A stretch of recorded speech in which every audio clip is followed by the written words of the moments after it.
Buenos días, mi nombre es Rafael Mendoza Albarrán, soy residente de primer año de dermatología en el Hospital Universitario Puerta del Mar y estamos hoy en Cádiz a 22 grados, son las 8:20 de la mañana y vamos a hablar sobre las lesiones histológicas elementales en dermatología.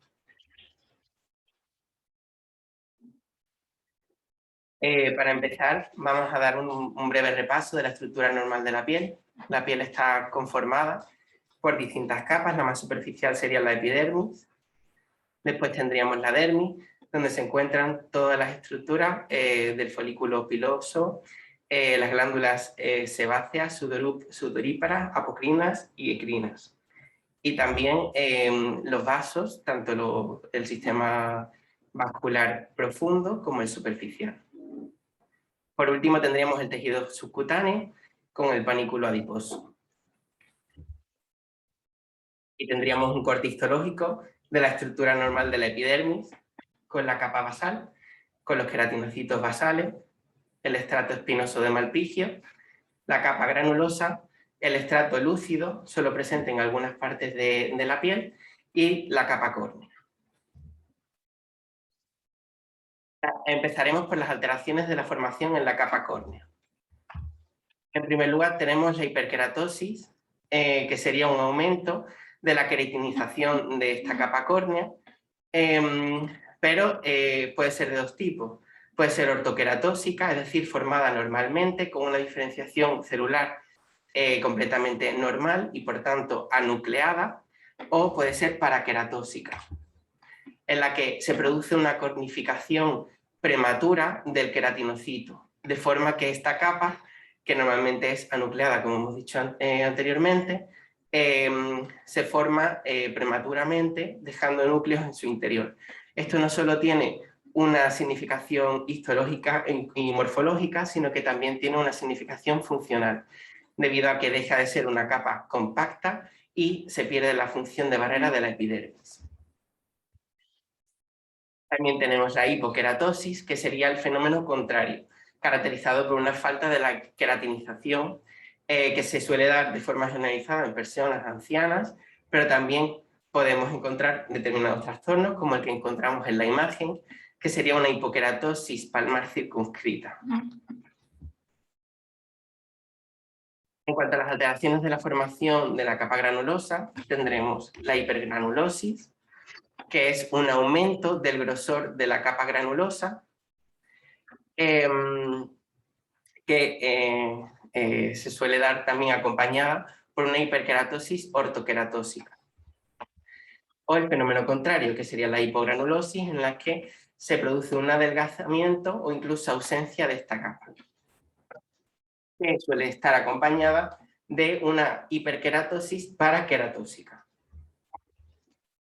En cuanto a la alteración en la formación del estrato espinoso de Malpigio, tenemos la acantosis, que sería un engrosamiento de esta capa por aumento de la proliferación de las células a este nivel, aunque normalmente se acompaña de un aumento del espesor en todas sus capas, desde la capa basal hasta la capa córnea.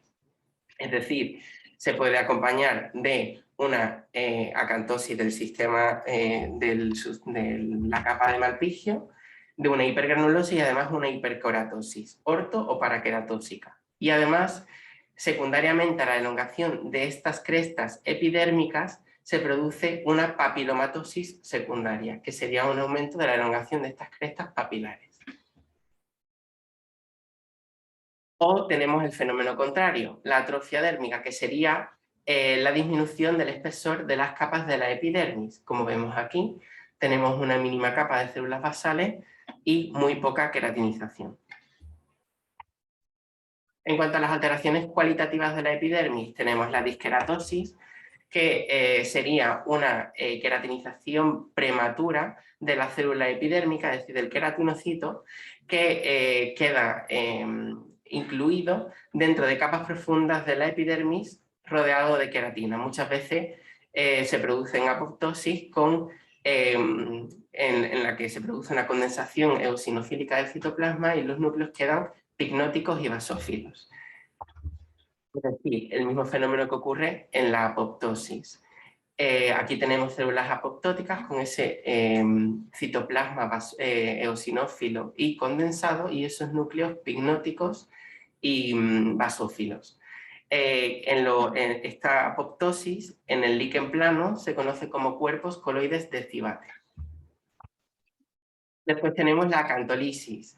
Sabemos que las células epidérmicas están íntimamente relacionadas unas con otras a través de los desmosomas, que las mantienen unidas, formando una estructura compacta con función de barrera. Sin embargo, la acantolisis sería la destrucción de esos puentes intercelulares, dejando a las células sueltas, como observamos aquí, que son imágenes de un pénfigo, en la que vemos las células acantolíticas nadando sueltas en el interior de una ampolla. En cuanto a la alteración por paso de elementos dérmicos a la epidermis, tenemos la exocitosis, que sería el paso de infiltrado inflamatorio de la dermis a la epidermis, donde observamos que le da un aspecto en apolillado. En ocasiones, estos infiltrados inflamatorios en la epidermis forman auténticos microabscesos, que si son, como por ejemplo aquí, de linfocitos atípicos, son muy característicos de una enfermedad llamada micosis fungoide y se denominan microabscesos de Pautrier. En la psoriasis, por ejemplo, conformarían microabscesos de polimorfonucleares denominados de Munro-Sauron. En cuanto a la exocerosis, es el paso de líquido de la dermis a la epidermis, de manera que distiende los espacios intercelulares en la epidermis y le da un aspecto en esponja, de ahí que ya también se la conoce acá como espongiosis. Además, muchas veces este líquido en el interior de la epidermis confluye formando auténticas vesículas espongióticas. En cuanto a las vesículas y a las ampollas, es muy importante distinguir entre su localización para hacer un diagnóstico diferencial de las distintas enfermedades vesículo-ampollosas. Por ejemplo, en esta ocasión tenemos una vesícula intraepidérmica, pero también pueden ser subepidérmicas o dérmicas. Además, también debemos de acompañarlo de un estudio de inmunofluorescencia para ver si hay depósitos inmunes frente a determinadas sustancias, por ejemplo, intercelulares en la epidermis, como sería en el caso del pénfigo, y darían ampollas intraepiteliales. También pueden ser, como veremos posteriormente, la unión dermoepidérmica y dar ampollas subepidérmicas. En cuanto a la lamela cornoide, sería un trastorno de la queratinización circunscrita, de manera que se produce una queratinización prematura a partir de capas profundas, que pueden ser desde la capa basal o desde la capa espinosa de Malpigio, como tenemos aquí, y además sería una queratinización no ortoqueratóxica, sino paraqueratóxica, y ocurre en determinadas afecciones como en la poroqueratosis. Y tenemos, como decíamos antes, una alteración de la cohesión dermoepidérmica, de manera que si lo diferenciamos con respecto a la anterior, que era una ampolla intraepidérmica, aquí tenemos una ampolla subepidérmica. Como vemos, la capa de queratinocitos basales totalmente separada de la dermis papilar. Y esto sería más característico de enfermedades como el pemfigoide ampolloso, la dermatosis IgA lineal. Y ahora vamos a ver una serie de ejemplos clínicos en donde podemos observar cómo se van combinando las distintas lesiones elementales. Como por ejemplo la psoriasis, que combina una acantosis, es decir, un engrosamiento del estrato espinoso de Malpigio, con una paraqueratosis, es decir, la queratinización anormal que deja núcleos en su interior, acompañada de una papilomatosis secundaria a la elongación de estas crestas papilares, con una exocitosis que da aspecto en apolillado a la epidermis y un infiltrado inflamatorio dérmico. O el líquen plano, en el que observamos una hiperkeratosis ortoqueratósica, vemos la ausencia de núcleos en el estrato córneo, una hipergranulosis, es decir, un engrosamiento de esta capa granulosa con una vacuolización de la capa basal que traduce un edema intracelular con un intenso infiltrado inflamatorio en la unión dermoepidérmica. En cuanto a la enfermedad de Darien, observamos las hendiduras supravesales, que son ampollas intraepidérmicas supravasales con células acantolíticas y también disqueratosis, es decir, queratinización prematura de las células epidérmicas. Y en el eczema agudo observamos sobre todo la exocerosis y la espongiosis, que a veces confluyen y forman auténticas vesículas espongióticas con un intenso infiltrado inflamatorio en la dermis. En cuanto a las lesiones elementales de la dermis, pues tenemos los distintos tipos de degeneración. La degeneración elastósica se produce por el daño celular crónico y la vemos en la piel de los ancianos. Se trata de una degeneración de ese componente fibrilar en el que las fibras de colágeno se convierten en sustancias amorfas, ya no son tan compactas, adquieren un tono basófilo y características tintoriales parecidas a las fibras elásticas, de ahí que se le denomine elastosis. La degeneración fibrinoide es aquellos acúmulos de un material eosinofílico formado fundamentalmente por fibrina que ocurre en algunas vasculitis. La degeneración mixoide traduce el acúmulo de una sustancia extracelular basófila que es rica en mucopolisacáridos y que se produce en algunos tipos de afecciones como el mixedema pretibial. En cuanto a la degeneración coloide, pues tendríamos el acúmulo de esta sustancia amorfa de aspecto gelatinoso y muy eosinofílica que se produce en el milium coloide.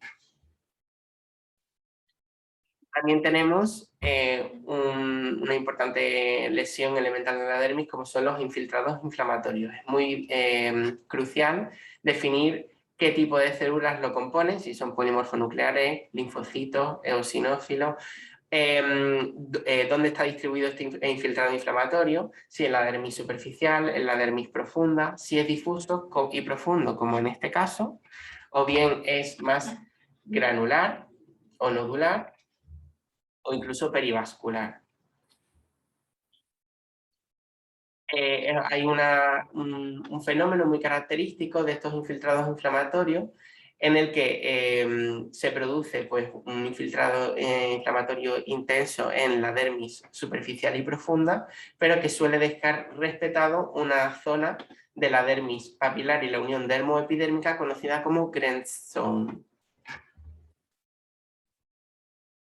La esclerosis es un fenómeno de aumento del componente fibrilar de la dermis, de manera que las fibras colágenas aparecen engrosadas, mucho más eosinofílicas y densamente agrupadas.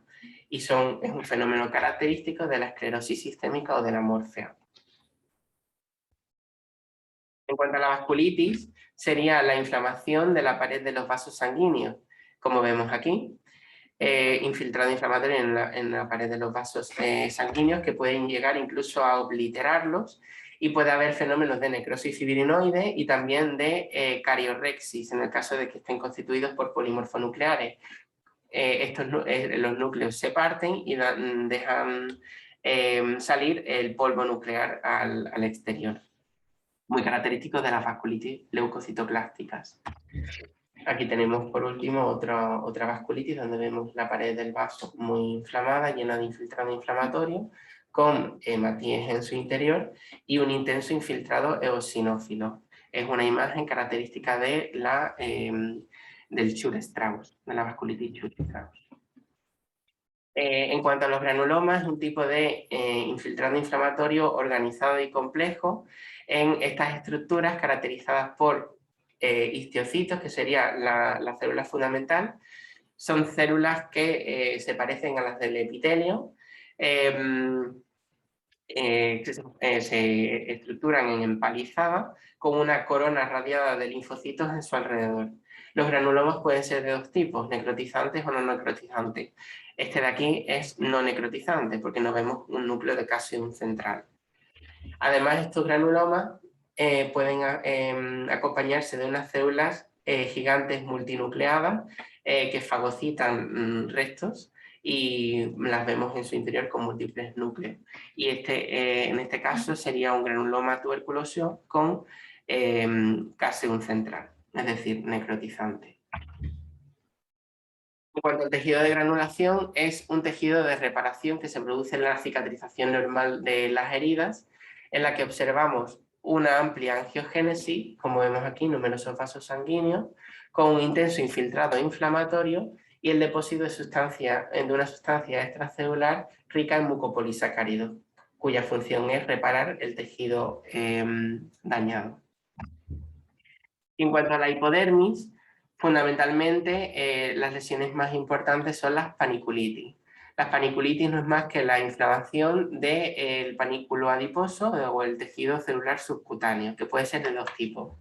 Pueden ser septales, es decir, el infiltrado inflamatorio predomina en los septos que constituyen o que confieren aguante a este panículo adiposo, como el que tenemos en la imagen, donde vemos un intenso infiltrado inflamatorio en este septo fibroso y pequeño infiltrado inflamatorio en el lobulillo. Aquí lo vemos a gran aumento, donde vemos que el infiltrado inflamatorio predomina en estos septos de tejido conectivo. Mientras que en la paniculitis lobular, como vemos aquí en la imagen macroscópica, el infiltrado inflamatorio predomina en el lobulillo. Y aquí en la imagen microscópica a más aumento, tenemos las células inflamatorias rodeando a todos los adipocitos en el lobulillo.